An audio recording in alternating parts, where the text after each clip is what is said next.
எல்லோருக்கும் வணக்கம். என் இனிய அன்பு உள்ளங்களே, எல்லோரும் நல்லா இருக்கிறீங்களா? சரி, ஏற்கனவே மேஷம், ரிஷபம், மிதுனம் இந்த 3 ராசி பற்றி நம்ம பார்த்துட்டோம். இப்போது 4வது ராசியான கடக ராசியை பற்றி பார்ப்போமா? கடக ராசி 4வது ராசி. நீங்கள் உங்களுக்கே ஓரளவுக்கு தெரிஞ்சிருக்கும்னு நினைக்கிறேன். கடகராசிக்கு உண்டான சிம்பல் அப்படின்னு சொல்லி பார்த்தோம்னா நண்டு. அப்படிங்கிறப்போ அது வந்து பலகால் மிருகம். இந்த கடகராசி அம்மாவை குறிப்பது. 4ஆம் இடம், ஒரு ஜாதகத்தில் 4ஆம் இடம் என்பது சுபஸ்தானம். இது தாயை குறிப்பது. அப்போ இந்த கடகராசியை சேர்ந்தவர்கள் எப்படிப்பட்டவர்களாக இருப்பார்கள் அப்படின்னு ஒரு ஜென்ரலாக பார்த்தோம்னாலே இவங்க அம்மா மாதிரி இருப்பாங்க. அதே சமயத்துக்கு நண்டு படப்படப்படான்னு இங்கிட்டு ஓடுன்னு ஓடும். ஒரு பக்கம் போனால் 100 பக்கம் எந்திரிச்சு வந்துடும். இந்த மாதிரி தன்மை உள்ளது போல் இருப்பது போல் இவர்களும் பல வேலைகளை படபடப்பாக சோர்வில்லாமல் ஓடி ஓடி செய்யக்கூடியவர்களாக அநேகமாக இருப்பர். அம்மா வீட்டில் அப்படி தானே இருப்பாங்க. இங்கிட்ட ஒரு பக்கம் பிள்ளைக்கு பாடம் சொல்லி கொடுத்துக்கிட்டே அந்த பக்கம் சமையல் வேலையும் பார்த்துக்கிடுவாங்க. இங்கிட்டு வெளியே யாராவது வாசலை வந்து நின்று கூப்பிட்டாங்க வச்சாங்கன்னா அதுக்கு உண்டானதையும் பார்ப்பாங்க. அதுபோல் இவங்க கொஞ்சம் சுறுசுறுப்பானவர்கள். இந்த கடக ராசி வான் மண்டலத்தில் 4வது ராசி. இதன் அதிபதி சந்திரன். சரராசி. சரம் என்றால் நிலையில்லாமல் இங்கிட்டு ஓடிட்டே இருக்கிறது. இதுதான் சரராசி. மற்றும் இது பெண் தன்மை உள்ள ஒரு ராசியும் கூட.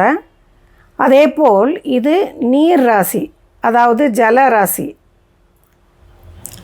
பலகால் மிருகத்தை தன்னுடைய சிம்பலாக உடையது கடகராசி. இரட்டைப்படை ராசி. அப்போ இரட்டைப்படை ராசி என்னென்னா, இவங்களுக்கு என்ன கிடைச்சானாலும் ஓரளவுக்கு ஈஸியாகவே கிடச்சிரும்.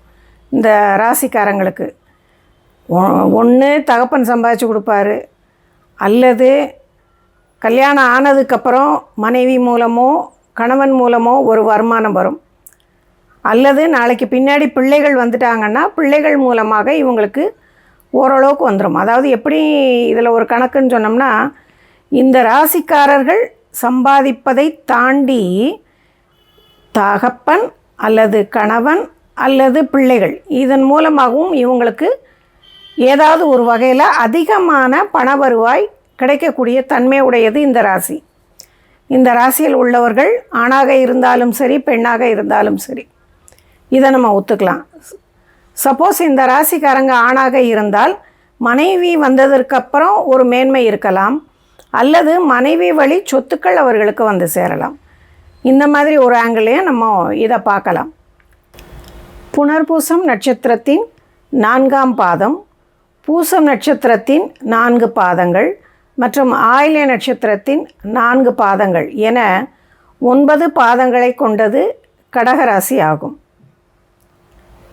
கடகராசியில் பிறந்தவர்கள் எப்படிப்பட்டவர்கள் அப்படின்னு சொல்லி பார்த்தோம்னா கொஞ்சம் மௌனமாகவே இருப்பாங்க. ஆனால் விரைவில் எதையும் கிரகித்து கொள்ளக்கூடிய தன்மை இவர்களுக்கு சாதாரணமாகவே இருக்கும். சாந்தமான குணம் உடையவர்கள். அதே போல் ஒன்றை கொடுத்தா 9ஆக பெருக்கி வைப்பாங்கன்னு சொல்லுவாங்க பார்த்திங்களா, அது மாதிரி எதையும் பெருக்கி கொடுக்கும் தன்மை. இது நீர் ராசி அப்படிங்கிறதுனால ஒரு சின்ன உதாரணம் உங்களுக்கு சொல்கிறேன். ஒரு இடத்துல ஆற்று மணலில் கொஞ்சோண்டு குழி தோண்டுனீங்கன்னா தண்ணி குப்புன்னு அப்படியே பெருகி வந்துடும். அதுபோல் இவர்களுடைய தன்மையும் எதையும் பெருக்கி செய்யும் தன்மையாக இருக்கும். சாந்த குணமானவர்கள். அதே சமயத்திற்கு முழுமையான பயனை தரக்கூடியது இந்த கடகராசியின் தன்மை. இதற்கு உண்டான நிறம் அப்படின்னு சொல்லி நம்ம பார்த்தோம்னா வெண்மை நிறம். ஆடி மாதத்தில் சூரியன் வந்து இந்த ராசியில் மையம் கொண்டிருப்பார். இந்த கடகராசிக்கு உண்டானவை எவை, அவற்றின் காரகத்தன்மைகள் அப்படிங்கிற மாதிரி இதெல்லாம் இருக்கும். அப்படிங்கிற மாதிரி பார்த்தோம்னா விவசாயம், வயல்வெளிகள், அப்புறம் திசைகளில் பார்த்தோம்னா தெற்கு திசை, தங்கும் விடுதி, அப்புறம் ஃபுட் ஸ்டோரேஜ், அதாவது தானிய கிடங்குகள் கிராமங்களில் சேர்த்து வைப்பாங்க பார்த்திங்களா, தானியங்களை சேர்த்து வைக்கக்கூடிய இடங்கள். நல்ல கல்வி, நல்ல கல்வினா இவங்களுக்கு வந்து பெருசாக வந்து படிப்பு இதோட போதும் அப்படிங்கிற தன்மை இருக்காது. இவர்கள் சூழ்நிலைக்கேற்றது போல் படிப்பை ஓரளவுக்கு பாதியில் டிஸ்கண்டினியூ பண்ணாங்கன்னா கூட பின்னாடி நிறையா படிப்பாங்க. சப்போஸ் அதுவும் இல்லை அப்படின்னு சொல்லி சொன்னோம்னாலும் இவங்கள பார்த்தோம்னா பேப்பர் ஏதாவது ஒரு பொட்டலம் வருது, ஒரு பலசரக்கு சாமான் வருது, அதனோட ஒரு பேப்பர் வருதுன்னா கூட அந்த பேப்பரில் இருக்கிற மேட்டரை கூட இவங்க வாசித்து தெரிந்து வைத்து கொள்ளக்கூடிய குணமுடையவர்கள். அப்படிங்கிறப்போ ஓரளவுக்கு வாழ்வியல் துறை சார்ந்த எதுனாலும் அரசியலாக இருக்கலாம், சினிமாவாக இருக்கலாம், விளையாட்டுத்துறை சார்ந்ததாக இருக்கலாம், வான்வெளி சம்மந்தப்பட்டதாக இருக்கலாம், அல்லது அன்றாடம் நடக்கக்கூடிய விலை பட்டியல்களாக இருக்கலாம், இப்படி எந்த விஷயங்களாக இருந்தாலும் எல்லா விஷயமும் ஸ்கூல் சில்ட்ரனோட படிப்பாக இருக்கலாம், அல்லது காலேஜ் ஸ்டூடெண்ட்ஸில் இப்போ விதவிதமான என்னென்ன படிப்பு இருக்குதுன்னு இப்படி தேடி தேடி தெரிந்து வைத்து கொள்ளக்கூடிய தன்மையும் இந்த ராசிக்கு இருக்கும். பள்ளி, கல்லூரி இது போன்ற கல்வி நிறுவனங்களில் வேலை செய்பவர்களாக இருக்கலாம். அப்புறம் காம்ப்ளெக்ஸ், பெரிய பெரிய பில்டிங் காம்ப்ளெக்ஸ் கட்டுறாங்களா, காம்ப்ளெக்ஸ் பில்டிங்கு, அப்புறம் பெரிய காம்பவுண்டு உள்ள வீடுகள், அப்புறம் நீர் சம்பந்தப்பட்ட உணவுகள், அப்புறம் கடைகள், தொழிற்சாலைகள், ஹாஸ்பிட்டல், அப்புறம் வீட்டு விசேஷத்துக்கு தேவையான இடங்கள், அல்லது கல்யாண மண்டபம், அல்லது ஒரு வீட்டு விசேஷம் நடக்கக்கூடிய இடங்கள், விருந்தினர்களை உபசரிக்கும் இடங்கள் அல்லது உபசரிக்கும் தன்மை, ஒரு அழகான குடும்பம் வந்தவங்கள நல்லா வாங்கன்னு வரவேற்று அவங்களுக்கு விருந்தினர்களுக்கு வேண்டிய சகல சௌகரியங்களையும் செய்யக்கூடிய தன்மை. அதாவது பொதுவாக வந்து யாராவது உங்கள் வீட்டுக்கு வரணும்னு நினச்சேன்னு சொன்னாலும் சரி, இல்லை வாங்க வந்து 2 நாள் நம்ம வீட்டில் இருந்துட்டு போகலாம் அப்படின்னு சொல்லக்கூடிய பெருந்தன்மையான மனமும் குணமும் இருக்கும். இது வந்து வெறும் வாய் வார்த்தையாக இருக்காது. உண்மையாகவே அவங்க 2 நாள் வந்திருந்தாங்கன்னா நல்லா அன்பாக கவனித்து அவங்களுக்கு பிடிச்சதை சமைச்சு போட்டு அவங்களுக்கு வேணுங்கிறத செய்யக்கூடியவர்களாக பெண்கள் இருப்பார்கள். சப்போஸ் ஆண்களாக இருந்தால் கூட வாங்க வந்தீங்கன்னா நம்ம வீட்டில் 2 நாள் கட்டாயம் நீங்கள் தங்கிட்டு தான் போகணும் அப்படின்னு சொல்லி வீட்டுக்காரி என்ன நினைப்பாளோ, அவள் வர்றவங்களை அக்செப்ட் பண்ணுவாளா இல்லையா அதெல்லாம் யோசிக்காமல் வாங்கன்னு சொல்லி 2 நாள் வர வச்சு தங்க வச்சும் நல்லா பராமரித்து அனுப்பக்கூடிய தன்மை ஆண்கள்கிட்ட இருக்கும். சில நேரங்களில் பார்த்தோம்னா வீட்டில் சாப்பாடு இருக்குமா, எக்ஸ்ட்ரா 2 பேரை கூட்டிகிட்டு போகிறோமே, அவங்க வந்தாங்கன்னா சாப்பிட்றதுக்கு வீட்டில் இருக்குமா அப்படின்னு கூட யோசிக்காமல் விருந்தினர்களை வீட்டுக்கு அழைத்து வரக்கூடிய ஆண்களையும் இந்த ராசியில் பார்க்கலாம். இது போக அப்படின்னு சொல்லி பார்த்தோம்னா மரஜாமான்கள் நிர்வாகம், நல்ல பண்ணைகள் அமைத்து ஆட்டு பண்ணை, மாட்டு பண்ணை, இல்லாட்டினா ஒரு கூட்டு பண்ணை விவசாயம், இது சம்மந்தப்பட்டதுலாம் ஒரு லீடிங்காக இருந்து எல்லாரையும் இழுத்து போட்டு செய்யக்கூடியவர்களாக இவங்க இருப்பாங்க. பொதுவாகவே வந்து இவங்களுக்கு குரூப் தான் பிடிக்கும். குரூப்பாக இருக்கிறது, கூடி இருக்கிறது, எல்லாத்தையும் நல்லா கலகலான்னு பேசுகிறது, உண்மையான அன்போடு இருக்கிறது, இது எல்லாமே இந்த ராசியின் தன்மைகள் அப்படின்னாலே இது மிகையே கிடையாது.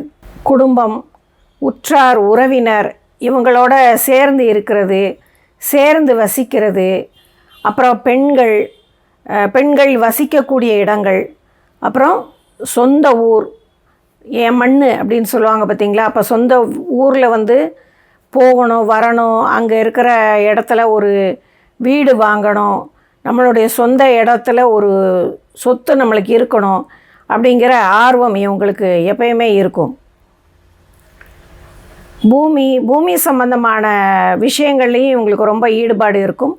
அதே மாதிரி குடிசை தொழில் இதுவும் இதில் தான் வரும்.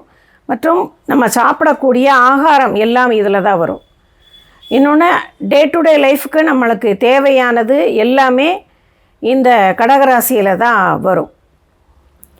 அப்புறம் கிணறு, குளம், ஆறு இது சம்மந்தப்பட்டது எல்லாமே இதில் தான் வரும். அப்புறம் பறவைகள், அப்புறம் நீர்வாழ் உயிரினங்கள், நீரில் என்னென்ன இருக்குமோ அது சம்பந்தமான தொழில்களை செய்கிறது, அதில் சம்பாதிக்கிறது. இப்போ என்ன சொல்கிறதுனா, இப்போ மீன்களை வளர்க்கிறது, பண்ணைக்குட்டை அமைத்தல் அப்படின்னு சொல்கிறாங்க பார்த்திங்களா. அதில் மீன் வளர்த்து அதன் மூலமாக தொழில் செய்கிறது. அப்புறம் படகு, பாலம் கட்டுறது, நீச்சல் குளம், இதுவும் இந்த கடகராசியில் தான் வரும். அப்புறம் சந்திரனாலே மனதுக்கு காரகர் அப்படிங்கிறதுனால மனநலம் சம்பந்தப்பட்ட துறைகள், அதாவது சைக்காரிட்டிக், இதுவும் அதில் தான் வரும். பொதுவாகவே மனநிலை நல்லா இருந்தானாலும் இவங்களை ஊக்குவிக்கக்கூடிய தன்மையும் இவங்களுக்கு உண்டு. அதே சமயத்துக்கு ஒரு பிரச்சனைன்னு வந்தால் திருப்பி மனசுக்குள்ளே ரீகால் பண்ணி அதனால் மனநிலை நல்லா இல்லாமல் போகக்கூடிய தன்மையும் இவங்களுக்கு உண்டு. அதே போல் இவங்க தன்னைத்தானே காப்பாற்றிக்கக்கூடிய திறன் உடையவர்கள் அப்படின்னு சொன்னோம்னா மிகையே கிடையாது. என்றைக்குமே என்னதான் இருந்தாலும் தனக்குன்னு ஒரு பங்கு இருக்கா, தன்னோட தேவைக்குன்னு ஒரு பங்கு இருக்கான்னு சொல்லி அதை பத்திரம் பண்ணியே வச்சுக்குவாங்க.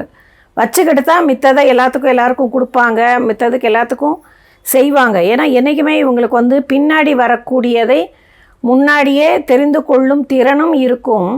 அதே போல் பின்னாடி வயதான காலத்தில் தனக்கு தேவைப்பட்டதற்கு நம்ம யார்ட்டையும் போய் கையேந்தி நிற்கக்கூடாது. அப்படிங்கிறதுனால தான் சேர்த்து வைப்பது தனக்கென்ற ஒரு பகுதியை ஒதுக்கி சேர்த்து வச்சுக்கக்கூடிய தன்மையும் இவங்கக்கிட்ட எப்பயுமே இருக்கும். இது ஆணாக இருந்தாலும் பெண்ணாக இருந்தாலும் இருக்கும். அதில் ஒரு தீர்க்கமான முடிவும் அவங்கக்கிட்ட இருக்கும். பொதுவாகவே இவங்க நல்ல ஞாபக சக்தி உள்ளவங்கள். ரொம்ப வயசானால் கூட இவங்களோட ஞாபக சக்தி பெருசாக மங்குறது கிடையாது. மேபி அவங்களுக்கு மனசுக்கு ஒவ்வாத விஷயங்கள் அல்லது மனது காயப்பட்ட விஷயங்களை வேணால் இவங்க மறந்து போவாங்களே ஒழிய, மற்றபடி சின்ன வயசுலேருந்து இப்போ ஒரு 70-80 வயசு வரைக்கும் இருக்கிறாங்கன்னா கூட அப்போ நடந்ததுக்கு உண்டான விஷயங்களை கூட அவங்க அழகாக ஞாபகம் வச்சு சொல்லக்கூடியவர்களாக இருப்பாங்க. அதாவது ஒரு பொருளே தொலைஞ்சு போச்சு அப்படின்னம்னா கொஞ்சம் பதட்டமானால் கூட கொஞ்சம் நிதானித்து அப்படியே பின்னாடி ரீகால் பண்ணி இந்த இடத்துல இந்த நேரத்தில் இதை வச்சுருந்தோம், அதுக்கு முன்னாடி நம்ம இந்த இடத்துக்கு போனோம், அதுக்கப்புறம் இதை நம்ம ஏதாவது எடுத்தோமா இல்லையே, அப்போ இது இந்த இடத்துல தான் நம்ம வச்சுருப்போம் அப்படின்னு சொல்லி கரெக்டாக ஞாபக சக்தியுடன் அதை தேடி கண்டுபிடித்து எடுத்து விடக்கூடிய தன்மையும் இவங்களுக்கு இருக்கும். அதனால் பொதுவாக இவங்க பணம்லாம் எண்ணி வச்சாங்க அப்படிங்கிற மாதிரி இருந்ததுனால மறக்க மாட்டாங்க. அதனால் இவங்ககிட்ட ஆட்டையை போடுறதெல்லாம் கொஞ்சம் கஷ்டம்தான். ஆனால் அதையும் சில நேரம் அவங்க தாயன்புடன் அவங்க விட்டு வேணால் கொடுப்பாங்க. சரி, எடுத்தது யார், நம்ம வீட்டுக்காரி தானே, நம்ம பிள்ளை தானே அப்படிங்கிறதுல வேணால் இவங்க விட்டு கொடுப்பாங்களே ஒழிய, மற்றபடி இவங்களுக்கு தெரியாது, இவங்களுக்கு தெரியாமல் நம்ம எடுத்துட்டோம் அப்படின்னு சொல்லி சொல்கிறாங்கன்னா அவங்க நிச்சயம் அவங்க முட்டாள்கள்னே நம்ம சொல்லிடலாம். ஏன்னா இவங்க தெரிந்தே தன் குடும்பத்திற்காக விட்டு கொடுக்கும் தன்மை உடையவர்கள் இவங்க. ஒரு தீர்க்கமான முடிவு எடுக்கிறதுல இவங்க ரொம்ப கெட்டிக்காரர்கள். அதே சமயத்துக்கு அடுத்தவங்களுக்கு ஒரு தீர்க்கமாக முடிவு சொல்கிறதுலையும் இவங்க ரொம்ப கெட்டிக்காரர்கள். நீங்கள் இந்த மாதிரி செய்கிறது தப்பு, இதை இப்படி செஞ்சு பாருங்கள், இப்படி செஞ்சால் உங்களுக்கு கரெக்டாக வரும்னு அடுத்தவங்களுக்கு ஒரு முன் யோசனை சொல்கிறதுலையும் இவங்க மிக மிக சிறந்தவர்கள் இவங்க.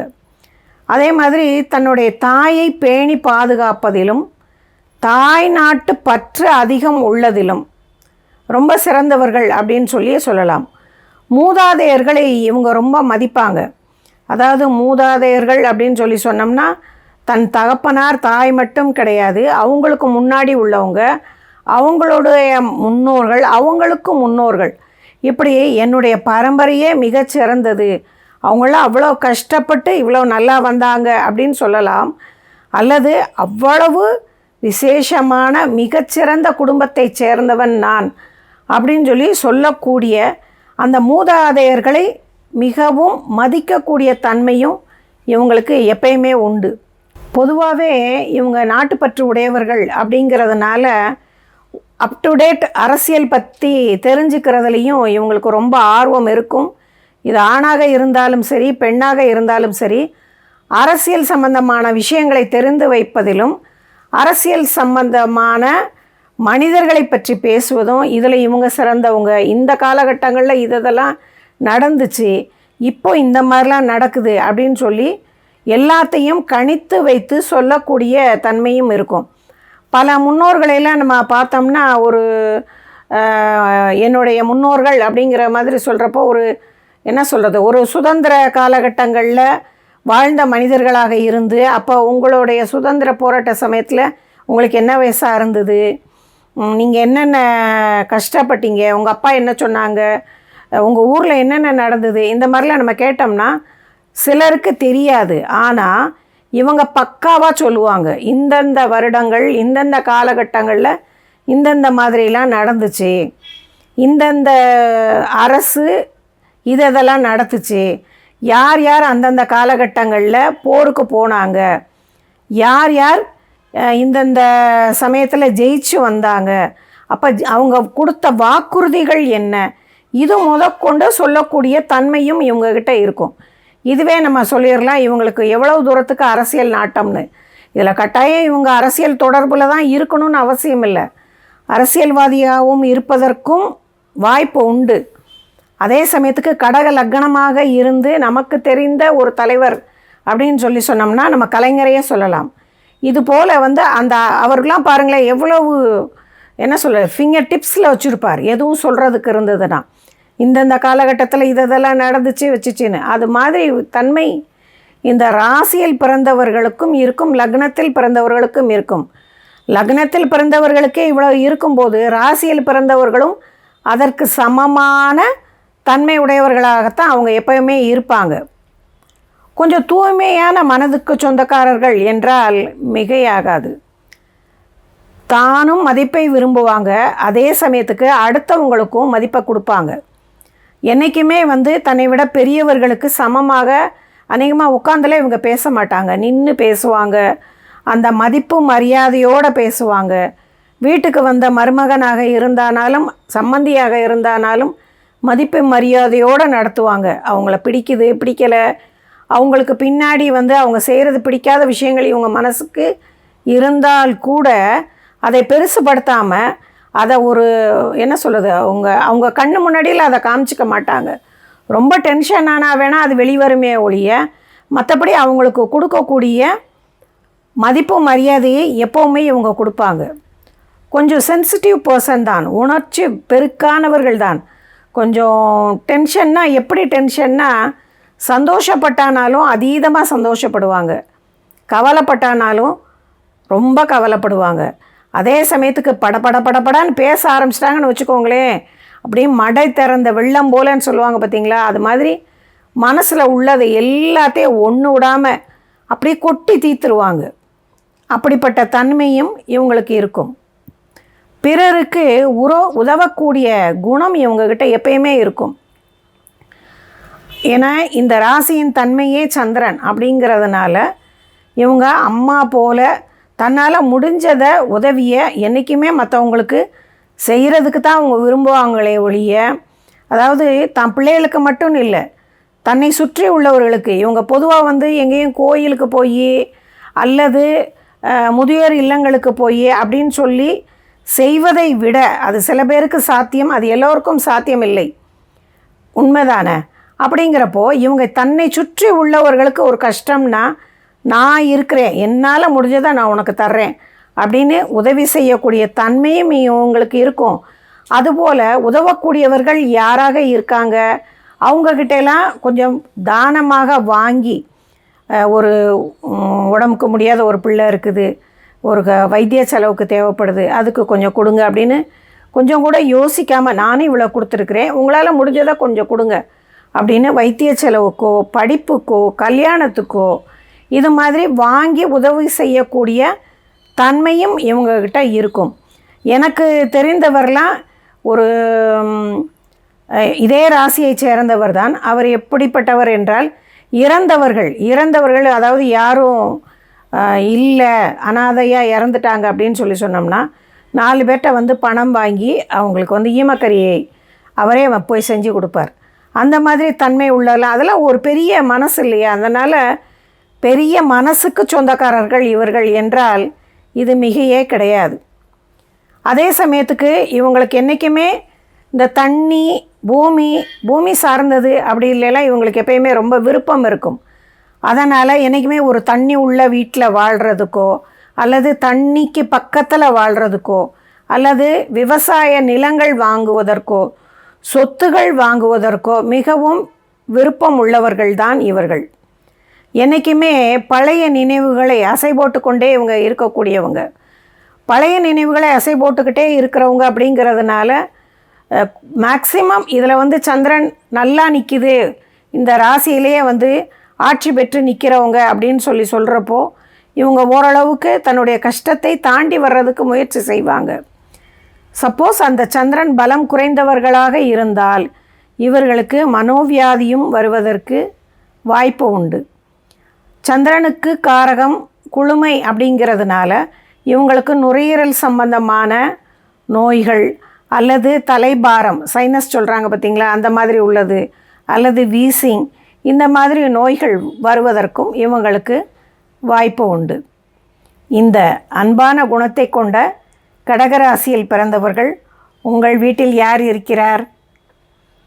அதே போல் உங்கள் பக்கத்தில் யாராவது இருந்தாங்கன்னாலும் அவங்க இப்படிப்பட்டவங்களா அப்படின்னு கொஞ்சம் நீங்களே அனலைஸ் பண்ணி பாருங்களேன், உங்களுக்கே தெரியும். இப்படிப்பட்ட தாயுள்ளம் கொண்டவர்கள் நீங்கள் தானா? ரொம்ப சந்தோஷம். உங்களை சுற்றி இருக்கிறவங்கள எல்லாத்தையும் நீங்கள் நல்லா பார்த்துக்குவீங்க. சரியா? இனி அடுத்த ஒரு பதிவில் உங்களை தொடர்பு கொள்கிறேன். அதுக்கு முன்னாடி சப்ஸ்கிரைப் பண்ணுங்கள், பக்கத்தில் உள்ள பெல் ஐக்கானை மறக்காமல் கிளிக் பண்ணுங்கள். பிடிச்சதுன்னா லைக் பண்ணுங்கள், உங்கள் ஃப்ரெண்ட்ஸுக்கும் ஷேர் பண்ணுங்கள். மீண்டும் சந்திப்போம். அதுவரை உங்களிடமிருந்து விடைபெறுவது உங்கள் ஜோதிடர் ஞானஜோதி சுகுமார். நன்றி, வணக்கம்.